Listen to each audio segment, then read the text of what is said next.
A very good noon to each and every one of you. I am Richa Sharma and you are watching परचम. Welcome back to the daily current affairs session जो कि रोज दिन में 12 बजे conduct किया जाता है. आज हमें 27th ऑफ अप्रैल के डेली सीए डिस्कस करने हैं. कौन से एग्जामिनेशन के लिए करंट अफेयर्स हैं? आप यूपीएससी सिविल्स जो एग्जाम है उसको अगर अलग रख दें, उसके अलावा जितने भी आप एग्जाम इंडिया के अंदर दोगे उनमें करंट अफेयर आपके पूरी तरह से यूटिलाइज हो जाएंगे. सिर्फ यूपीएससी सिविल सर्विसेज में अलग क्यों रखवा रही हूँ? क्योंकि वहाँ पे आपको चीज़ों के डेप्थ में एनालिसिस में ज़्यादा जाना होता है. उसके लिए हम बर्निंग इश्यूज टॉपिक आपके लिए फ्रॉम टाइम टू टाइम लाते रहते हैं. ठीक है जी. Now do not ask me एक एक एग्जाम का नाम लेकर के कि मैम ये टीचिंग के लिए है, बैंकिंग के लिए है, डिफेंस के लिए है या नहीं है. Of course these are meant for all other examinations. Banking वाले बच्चों के लिए स्पेसिफिकली बैंकिंग और फाइनेंस की करंट अफेयर हम वीकली मोड पे अलग से भी लेकर के आते हैं. चलिए, अगर हम पंचांग की बात करें तो वैशाख महीना चल रहा है, कृष्ण पक्ष की तृतीया है आज. और ये हम रोज क्यों देखते हैं, तिथि क्यों देखते हैं? क्योंकि इससे आपको अंडरस्टैंडिंग मिल जाती है हमारे हिंदू कैलेंडर्स की, और उसी के हिसाब से जो त्यौहार पड़ते हैं, मेले पड़ते हैं, उनको याद करना बहुत कंपैरेटिवली सिंपल हो जाता है.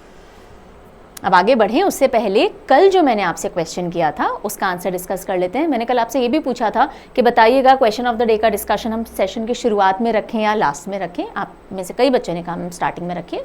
चलिए, हम डिस्कस कर रहे हैं 26 ऑफ अप्रैल के क्वेश्चन ऑफ द डे को. Who has been named as the ambassador of upcoming T20 world cup by ICC. International Cricket Council ने हाल ही में एक व्यक्ति का नाम घोषित किया as the ambassador of upcoming T20 world cup. T20 world cup जो कि यूनाइटेड स्टेट्स ऑफ अमेरिका और वेस्ट इंडीज़ मिलकर के ऑर्गेनाइज करेंगे, उसके एम्बेसडर के तौर पे किसका नाम आया? सबसे one of the fastest runners, और इनके तो वर्ल्ड रिकॉर्ड बने हुए हैं 100, 200 और 400 मीटर्स के अंदर, उसेन बोल्ट. देन सेशन के दौरान मैंने आपसे कुछ क्वेश्चंस किए थे, उनका आंसर डिस्कस करते हैं. आई हैड आस्क्ड यू 24 और 25 अप्रैल को कौन से इंपॉर्टेंट डे आते हैं. 24 अप्रैल को हमारा पंचायती राज दिवस आता है. 25 अप्रैल को एक इंपॉर्टेंट डे आता है, World Malaria Day, penguin day भी पड़ता है. Then I had asked you के भारत का रैंक ग्लोबल इनोवेशन इंडेक्स में क्या था. लास्ट जो ग्लोबल इनोवेशन इंडेक्स आया था 2023 का आया था, और उसके हिसाब से India ranked 40 out of 132 countries. And finally I had asked you कि कोटक महिंद्रा के जो हेड हैं और हेडक्वार्टर्स हैं दोनों की डिटेल बता दीजिए. कोटक महिंद्रा को जो लीड कर रहे हैं वो हैं अशोक वासवानी जी, और इसके हेडक्वार्टर्स हैं मुंबई के अंदर. अभी हाल ही में कोटक महिंद्रा बैंक को ऑनलाइन कस्टमर्स लेने और क्रेडिट कार्ड इशू करने के लिए RBI ने पाबंदी लगा दी है, बिकॉज इन्होंने कंप्लायंस इश्यूज दिखाए हैं. ठीक है, ये सारे रिस्पॉन्सेज हो गए, और रैंडमली मैंने आज तनु शर्मा का रिस्पॉन्स पिक किया था. अब आगे बढ़ें और आज की न्यूज़ समझना शुरू करें. उससे पहले नए बच्चों को बता देते हैं, जो भी कुछ आप पढ़ोगे डेली सीए में उसके PDF आपको 2 जगह मिल जाते हैं, एक परचम टेलीग्राम पे, एक परचम ऐप पे. हिंदी अलग, इंग्लिश अलग, तो आप चेकआउट कर सकते हो. सारे लिंक आपको वीडियो के डिस्क्रिप्शन में मिल जाएंगे. मंथली कंपाइलेशन अगर आपको चाहिए या कोई भी और PDF चाहिए अपार्ट फ्रॉम डेली सीए, तो उसके लिए आप parchamclasses.in वेबसाइट पर जा सकते हो. ठीक है, और अगर आपको कोर्सेज सब्सक्रिप्शन चाहिए तो परचम ऐप चेकआउट कर लीजिएगा. ज़्यादा जानकारी के लिए हेल्पलाइन नंबर, ईमेल एड्रेस और परचम ऐप चैट पे भी आप अपना कांटेक्ट कर सकते हो. चलिए, सबसे पहली खबर क्या लेंगे? हाँ जी, बिल्कुल इंपॉर्टेंट डे लेंगे. 27 ऑफ अप्रैल को ऑब्जर्व किया जाता है वर्ल्ड वेटेरिनरी डे. जानवरों के जो डॉक्टर होते हैं, वेट्स जिन्हें बोलते हैं, उनके लिए डेडिकेटेड ये दिन होता है, वर्ल्ड वेटनरी डे. ओके, और इसकी थीम क्या रही? वैसे ये डेट स्पेसिफिक नहीं होता, ये मैं बता दूं. ऐसा नहीं है हर साल 27 अप्रैल को ही आएगा.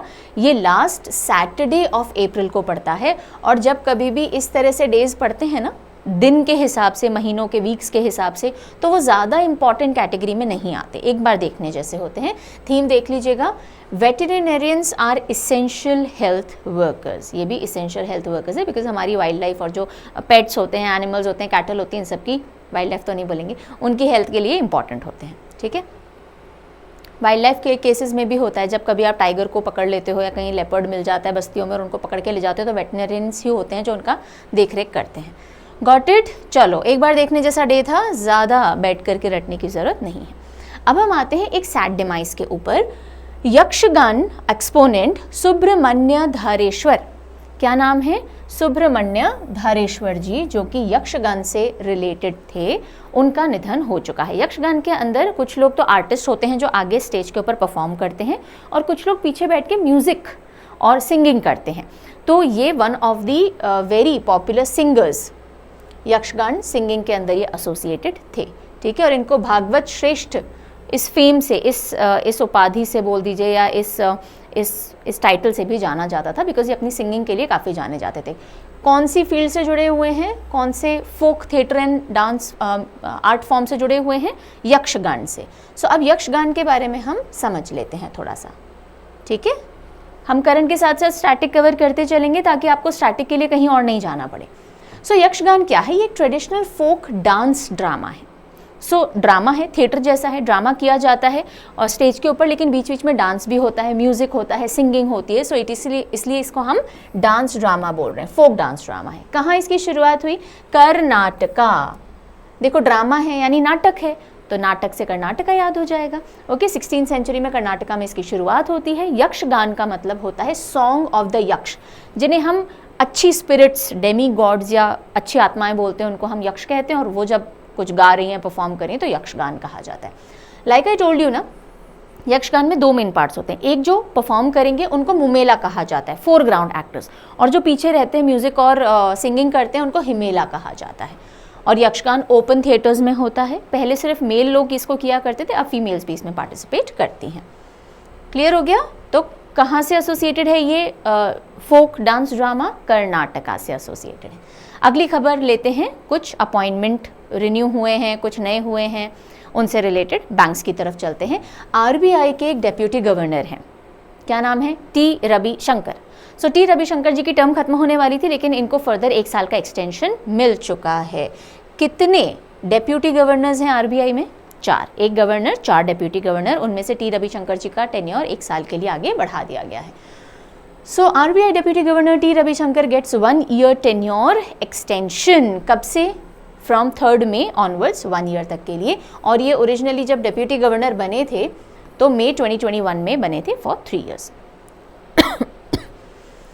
आरबीआई गवर्नर कौन है? शक्तिकांत दास। उनके अंडर में, गवर्नर के अंडर में 4 डेप्यूटी गवर्नर्स हैं, ठीक है। सो एक तो हमें पता चल गए टी रविशंकर, एक है एमडी पात्रा, एक है एम राजेश्वर राव और एक है जे स्वामीनाथन। और इनमें जो ये एमडी पात्रा हैं, माइकल पात्रा, इनको भी एक्सटेंशन मिल चुका है रिसेंटली 1 साल के लिए, जनवरी में मिल गया था, ठीक है। तो ये 4 डेप्यूटी गवर्नर्स के नाम ध्यान रखिएगा, गवर्नर का नाम तो पता होगा ही। और एक्सटेंशन मिला है किसको? टी रविशंकर जी को 1 ईयर के लिए। Then moving over to Axis Bank. Axis Bank में रीअपॉइंटमेंट हुआ है अमिताभ चौधरी जी का as MD and CEO. Axis Bank के एमडी सीईओ कौन है? सीएमडी जिन्हें हम बोलते हैं। सो एमडी और सीईओ हैं अमिताभ चौधरी। ए से एक्सिस, ए से हाई अमिताभ। तो अमिताभ चौधरी को अमिताभ बच्चन से भी याद रख सकते हो अगर नहीं पता तो, ओके। नहीं तो ऐसे भी कर सकते हो, अमिताभ चौधरी। एसी की हवा एक्सिस तक नहीं पहुंचती है, साइड तक नहीं पहुंचती है, ऐसे बीच में ही रह जाती है, ऐसे भी कुछ याद कर सकते हो। सो अमिताभ चौधरी जी को 3 साल के लिए रीअपॉइंट कर लिया गया है MD and CEO, okay. Axis Bank के हेडक्वार्टर मुंबई के अंदर। एंड फाउंड कब हुआ था ये? It was founded in the year 1993। Ahmedabad में इसकी शुरुआत हुई थी, हेडक्वार्टर मुंबई के अंदर है। जस्ट लाइक कोटक, ये भी मुंबई में हेडक्वार्टर्ड है। देन हु इज़ ही? ये फॉर्मर रेसलर रह चुके हैं, नरसिंह यादव इनका नाम है। इंडिया के लिए एशियन गोल्ड ला चुके हैं, कॉमनवेल्थ गोल्ड ला चुके हैं, अर्जुन अवार्डी हैं। और अब इनको इलेक्ट कर लिया गया है as the chairman of World Wrestling Federation of India's athlete panel. Wrestling Federation of India में जो एथलीट का पैनल है उसके चेयरपर्सन के तौर पे इनका नाम आया है। इनसे पहले who was on this position? ठीक है, मुझे बताइएगा कि रेसलिंग फेडरेशन ऑफ इंडिया के एथलीट पैनल पे लास्ट व्यक्ति कौन थे जिनकी जगह अब इनको इलेक्ट किया गया है। सो फॉर्मर रेसलर नरसिंह यादव, इनका पूरा नाम क्या है? नरसिंह पंचम यादव। जैसे हम परचम हैं, ये पंचम है। Narsingh Yadav elected chairman of World Federation of India's athletes panel chairperson. ठीक है। अर्जुन अवार्ड कब जीता इन्होंने? 2012 में। कॉमनवेल्थ और एशियन दोनों गोल्ड ये 2010 में भारत के लिए लेकर के आए थे। चलिए अगली खबर के लिए अब चलते हैं हम कुवैत। सो इंडिया और कुवैत के डिप्लोमेटिक रिलेशंस काफ़ी स्ट्रांग हैं और उसी का एक एग्जाम्पल अभी हमने देखा कि अब हम देख रहे हैं कि कुवैत ने चालू किया है हिंदी ब्रॉडकास्ट, जो उनका रेडियो है उस पे जो अलग अलग प्रोग्राम्स चलते हैं, तो एक हिंदी का प्रोग्राम भी चालू किया गया है क्योंकि कुवैत के अंदर बहुत बड़ी इंडियन एक्सपेट्रिएट कम्युनिटी रहती है, यानी ऐसे भारतीय जो भारत में नहीं रह के अब कुवैत में रह रहे हैं। तो कुवैत के लिए वो लोग कौन है? एक्सपेट्रिएट हैं, किसी और देश से आकर के वहाँ बसे हैं। Okay, so first ever Hindi radio broadcast starts in Kuwait. Kuwait एक अरब कंट्री है, अभी हम मैप पे देखेंगे इसको। Strengthening ties between the two nations. Indian community is around 1 million and it is the largest expatriate community in Kuwait. हमारे Kuwait के साथ अच्छे ट्रेडिंग रिलेशंस हैं। देन 1961 तक तो इंडियन रुपी जो था वो एक लीगल टेंडर था, यानी लीगल करेंसी थी, कुवैत के अंदर चलती थी। रिसेंटली यानी 2021-22 के अंदर हमने हमारे डिप्लोमेटिक रिलेशंस जो हैं कुवैत से उसकी 60th एनिवर्सरी भी ऑब्जर्व की थी। ये देखिए पोजीशन कुवैत की मैप पे, यहाँ इस तरफ इंडिया है, ये आपको अरेबियन पेनिनसुला दिख रहा है और इसमें ये एक तरफ देखो, ये बहुत पावरफुल नेशन से आजू बाजू घिरा हुआ है। इधर इराक आता है, ये पूरा सऊदी अरेबिया आ जाता है ना, और ये इस तरफ ईरान आ जाता है और ये रहा Kuwait. This is Kuwait, got it. So Kuwait की जो मेन इकोनॉमिक फाउंडेशन है, यानी उसकी इकोनॉमी किस पे सबसे ज़्यादा टिकी हुई है? ऑयल के ऊपर। ऑयल रिच है ये कंट्री, ऑयल रिच कुवैत। एक छोटा सा कंट्री है जैसे हमने देखा, और गल्फ के इधर टॉप वाले साइड पे लाई कर रहा है, अरेबियन पेनिनसुला में ऊपर। और इसके नेबर्स कौन है? सऊदी अरेबिया है, इराक है, ईरान है। और इस नेशन की अगर हम बात करें कुवैत की, तो one of the world's richest country per capita है। पर कैपिटा मतलब लोग काफ़ी अमीर हैं यहाँ पे। सुन्नी मुस्लिम मेजॉरिटी है यहाँ पे, और यूएस के साथ अच्छे रिलेशंस हैं। इस पर्टिकुलर कंट्री के पॉलिटिकल सिस्टम भी इसका कंपैरेटिवली काफ़ी ओपन है compare to other Arab countries in the area. Leader कौन है? जिसको आप बोल दीजिए कि शाही फैमिली का जो बंदा होता है वो लीड करता है। लीडर हैं शेख मिशाल अल अहमद अल जबर अल सबा।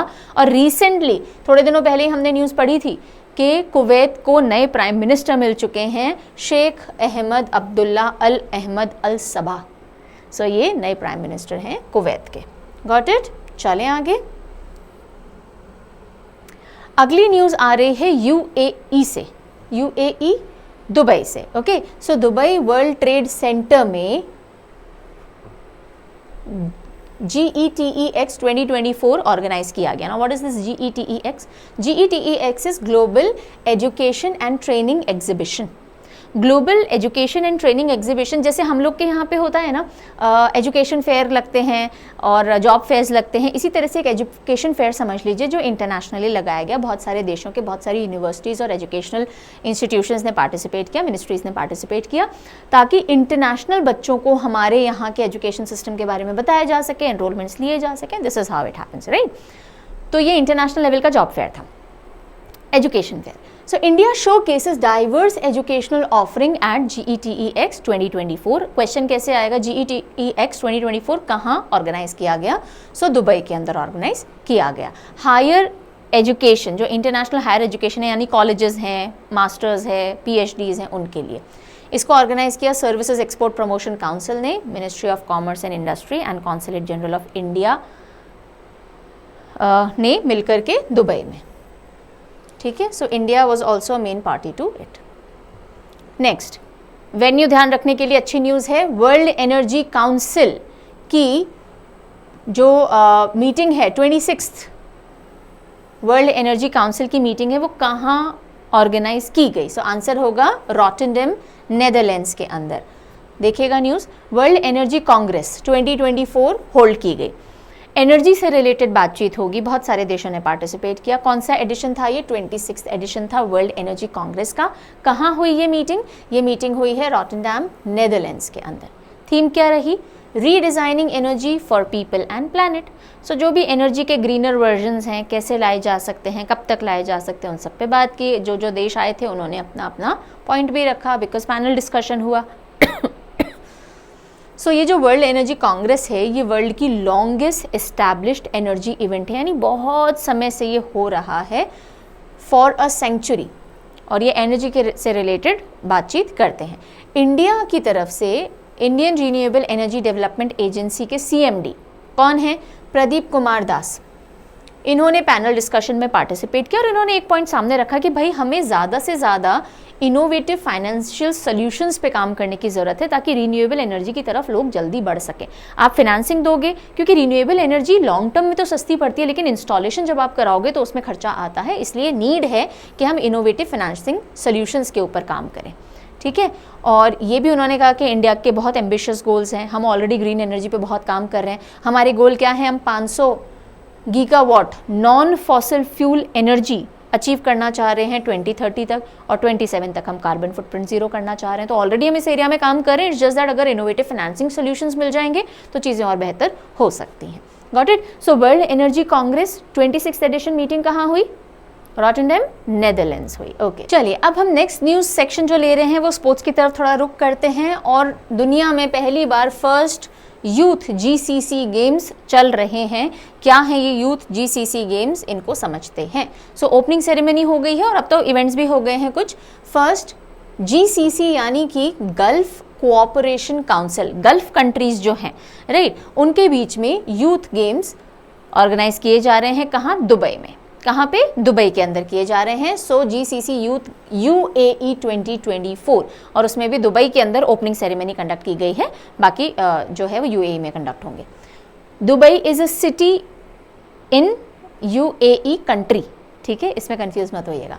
3500 एथलीट्स कंपीटिंग इन 24 स्पोर्ट्स वो आकर के, और गल्फ कंट्री के ही हैं ये। GCC में टोटल 6 मेंबर नेशंस हैं। ओके, और वही आपस में अभी compete कर रहे हैं ताकि सस्टेनेबिलिटी, यूनिटी, यूथ के बीच में थोड़े अच्छे रिलेशंस ये मेंटेन रहे। 16 अप्रैल से लेकर के 2 मई तक ये चलना है। थीम है इसकी our Gulf is one, our youth are promising. जो गल्फ कंट्री है वो साथ में खड़े हुए हैं, हमारे यूथ के बहुत प्रॉमिसिंग है, अच्छा काम करेगा आगे जा करके। कौन कौन से नेशन जो पार्टिसिपेट कर रहे हैं, यानी कि GCC में कौन से 6 मेंबर्स हैं? UAE जो कि होस्ट कर रहा है, कुवैत जिसकी न्यूज़ अभी हमने पढ़ी, ओमान, बहरीन, सऊदी अरेबिया। ठीक है, so these are the 6 countries GCC members जो फर्स्ट गल्फ यूथ गेम्स में पार्टिसिपेट कर रही हैं, जो कि UAE में हो रहे हैं। ओपनिंग सेरेमनी दुबई के अंदर हुई है। क्लियर है न्यूज़? ये देख लीजिए 6 GCC मेंबर्स। ये सऊदी अरेबिया,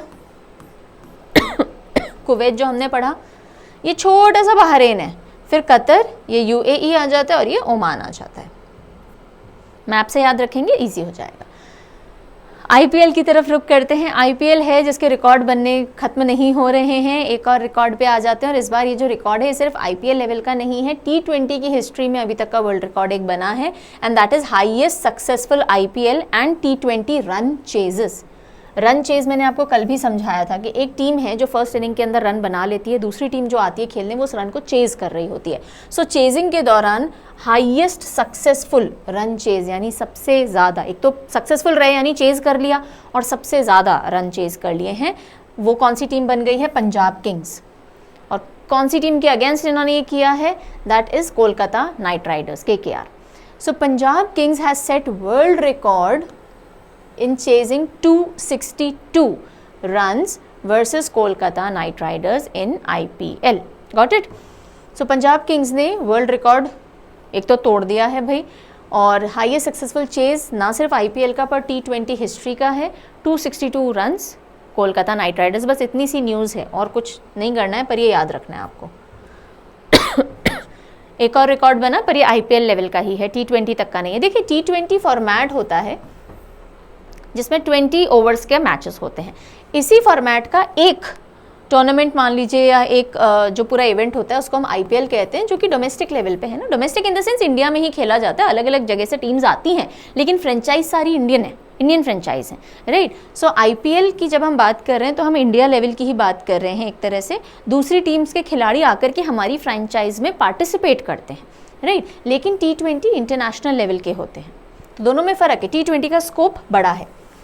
सनराइजर्स हैदराबाद जिन्होंने ऑलरेडी पहले भी IPL में रिकॉर्ड बना लिए हैं, they have entered another IPL record for most sixes in a single season. IPL का अभी जो सीजन चल रहा है उसमें सबसे ज़्यादा सिक्सेस, यानी 100 स्ट्राइक कर दिए हैं इन्होंने सिक्सेस 8 मैचेस के अंदर, और ये एक और नया इन्होंने रिकॉर्ड बना लिया है। ठीक है, सनराइजर्स हैदराबाद। मुझे बताइए इससे पहले इसी आईपीएल सीजन में इन्होंने और कौन से रिकॉर्ड बनाए हैं सनराइजर्स हैदराबाद ने, पढ़ चुके हैं हम। ओके, नेक्स्ट न्यूज़ शूटिंग से रिलेटेड है।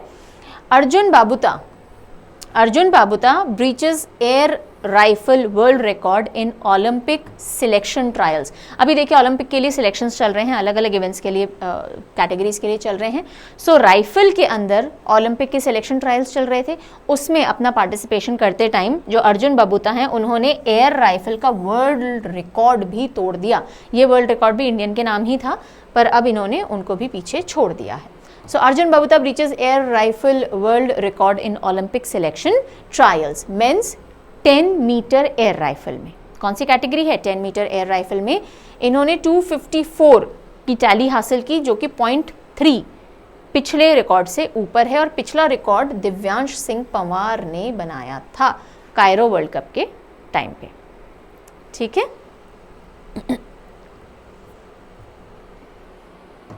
Then India parachuter Mona Agarwal claimed a gold medal at World Shooting Para Sports Tournament.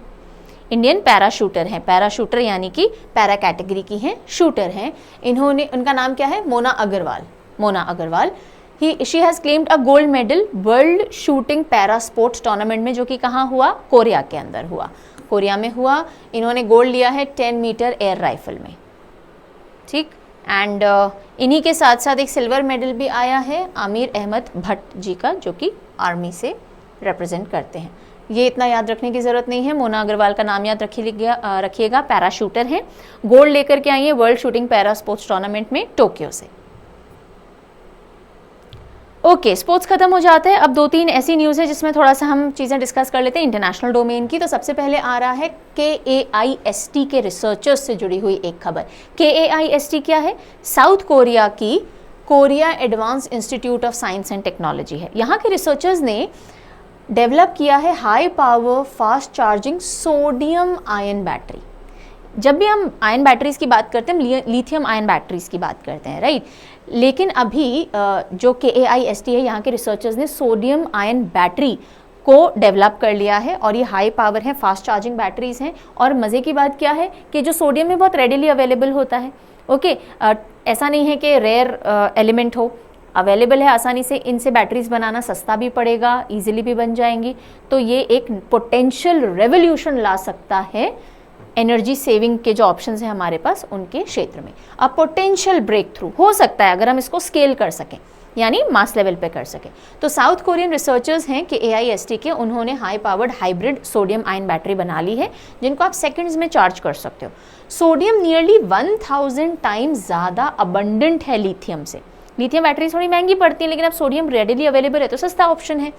Sodium ion electrochemical energy storage cheaper भी होगा और ज़्यादा फीजिबल ऑप्शन भी होगा, बिकॉज बनाया जा सकता है कई जगह, राइट। सोडियम के बारे में देख लेते हैं। Atomic number is 11। Alkali metal है ये। सो एल्कली ग्रुप 1 के जो होते हैं पीरियोडिक टेबल में, उनको एल्कली मेटल्स बोलते हैं। Very soft silvery might metal होता है और मोस्ट कॉमन एल्कली मेटल है।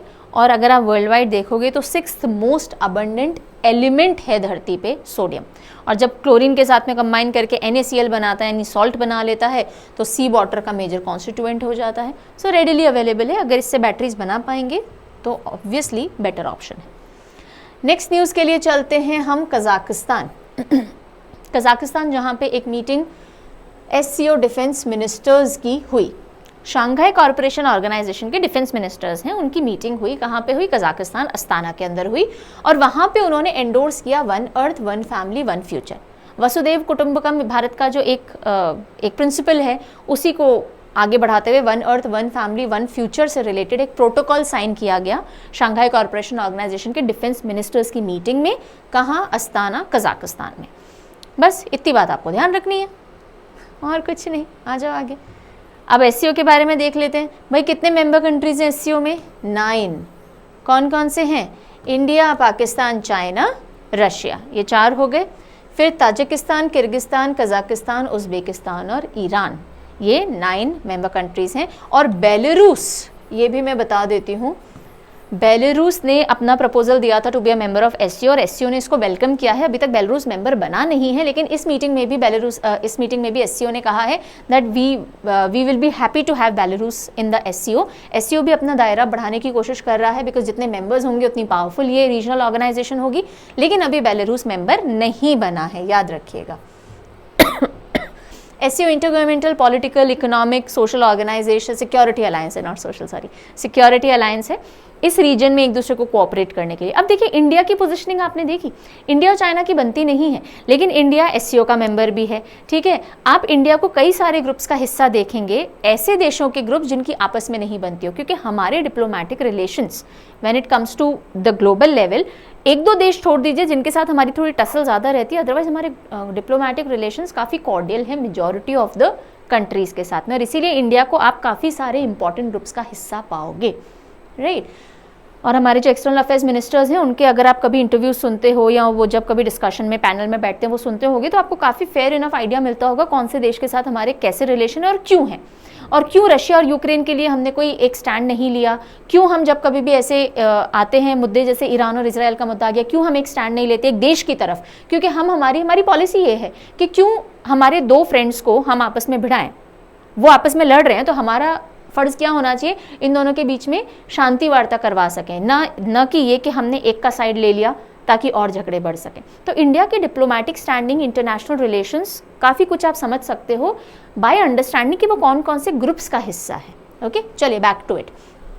एससीओ की बात करें तो 2001 में इसकी शुरुआत की गई थी, हेडक्वार्टर बीजिंग चाइना में है। अब इसमें 9 मेंबर्स हैं। सबसे पहला जो एससीओ समिट हुआ था वो भी चाइना के अंदर हुआ था, शंघाई में 2001 के अंदर। ये 3 ऑब्जर्वर्स हैं अभी, अफगानिस्तान, बेलारूस, मंगोलिया, और बेलारूस ने अपनी इच्छा जाहिर की है। ये आखिरी न्यूज़ आज की लेंगे, उसके बाद हम रिवीजन क्वेश्चन की तरफ बढ़ेंगे, और ये जो न्यूज़ है ये इंडियन डोमेन से ही है। इनकॉइस, INCOIS क्या है ये? Indian national centre for ocean information services, ocean से रिलेटेड ये ऑर्गेनाइजेशन, एक बॉडी है। इनकॉइस के साइंटिस्ट ने मैप किया है इंडियन ओशन फ्लोर को। हमारा ये इंडिया है, ये इंडियन ओशन वाला हिस्सा है, सो इंडियन ओशन का जो फ्लोर है, जो तल है, उसकी मैपिंग की है टू स्टडी करंट्स। ऊपर जो भी आपको या सरफेस पे या सब सरफेस करंट्स जो दिखते हैं, किस तरह से पूरा वाटर का मूवमेंट होता है इंडियन ओशन लेवल पे, उसको स्टडी किया गया है, और उसके लिए इंडियन ओशन फ्लोर की भी स्टडी की है इनकॉइस के साइंटिस्ट ने। और उन्होंने क्या पता लगाया है? पहली चीज़ तो ये देखेंगे कि ये जो ओशन फ्लोर की स्टडी की जाती है उसको क्या कहा जाता है? उसको कहा जाता है बैदीमेट्री। बैदीमेट्री, कौन सा एरिया कितना डीप है फ्लोर का, कौन सा कम डीप है, इस चीज़ को पर्टिकुलरली बैदीमेट्री के अंदर स्टडी किया जाता है। तो study and mapping of depth of water, depth of water in oceans, rivers, lakes, streams, इसको बैदीमेट्री कहा जाता है। देखो हम बात करते हैं ना पानी में, तो पानी कितना गहरा है उससे बैदीमेट्री याद रखिएगा, और ये टर्म याद रखिएगा, एग्जाम में कहीं ना कहीं हो सकता है आप टकरा जाओ इस टर्म से।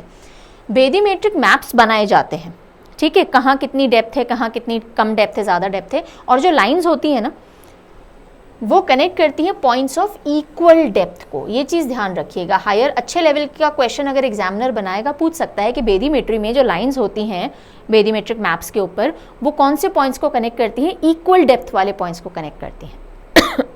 जैसे आइसोबार्स, आइसोधर्म्स वगैरह हम पढ़ते हैं, राइट, इसी तरह से बैदीमेट्री के अंदर, यानी कि जब आप ओशन फ्लोर्स या सी फ्लोर्स वगैरह की स्टडी करते हो तो उनके आप मैप्स बनाते हो, उन मैप्स में इक्वल डेप्थ वाले पॉइंट्स को कनेक्ट किया जाता है। यहाँ तक की बात क्लियर हुई है जी? चलिए आगे बढ़िए। ये जो स्टडी कंडक्ट की गई इसका टाइटल क्या था? Impact of bathymetry on Indian Ocean. ये रटना नहीं है, इससे अंडरस्टैंडिंग मिलेगी न्यूज़ की। On Indian Ocean circulation in a nested regional ocean model. Indian Ocean में किस तरह से सर्कुलेशन चल रहे हैं और उसको समझने के लिए बैदीमेट्री का क्या इम्पैक्ट हो सकता है। अभी अलग अलग तरीके अपनाए जा रहे थे इंडियन ओशन या अलग अलग ओशन फ्लोर्स को स्टडी करने के लिए, लेकिन वो जो तरीके हैं जिनसे कि हम प्रीवियसली स्टडी कर रहे थे या अलग अलग मॉडल से ओशंस को समझ रहे थे, ये स्टडी ने सामने लाया कि उससे हम कोस्टल करंट्स को ढंग से नहीं समझ पा रहे थे। यानी कोस्ट के पास, जैसे यहाँ पे अंडमान निकोबार आइलैंड्स है, इनके पास, इन कोस्ट के पास करंट्स कैसे बिहेव करेंगे, यहाँ नीचे मॉलडीव्स है, इनके पास कोस्ट के करंट्स कैसे बिहेव कर रहे हैं, वो करंट्स बड़े मेजर करंट्स को कैसे इन्फ्लुएंस कर रहे हैं, ये अभी तक हमारे सामने डेटा इतना क्लियर नहीं आया था, लेकिन बेदीमीट्री से हम ये चीज़ कर पा रहे हैं। सो बेदीमीट्री का impact on understanding these coastal currents, ये इस स्टडी ने रिवील कर दिया। ठीक है, इस स्टडी से एक और चीज़ सामने आई कि ऐसा नहीं है कि सिर्फ अंडमान निकोबार आइलैंड्स जो हैं वही इन्फ्लुएंस करते हैं इंडियन ओशन करंट्स, मॉलडीव्स भी इंडियन ओशन करंट्स पे काफ़ी इन्फ्लुएंस इम्पैक्ट डाल रहे हैं। ठीक है, चलिए, सो ओशन को स्टडी करना क्यों ज़रूरी है? बिकॉज ओशन एक बहुत बड़ी वाटर बॉडी है, उससे रिलेटेड काफ़ी कंडीशंस अफेक्ट होती हैं, वेदर मान लीजिए, ओशन करंट्स मान लीजिए, क्लाइमेट होगा, और ऐसी कंट्रीज़ जो कि ओशन के पास हैं जैसे कि इंडियन सब कॉन्टिनेंट है, उनके ऊपर काफ़ी इम्पैक्ट होता है। ठीक है जी, बेदीमीट्री क्लियर हो गई। आ जाए रिवीजन क्वेश्चन की तरफ। चलो शुरू करते हैं, आंसर कीजिएगा।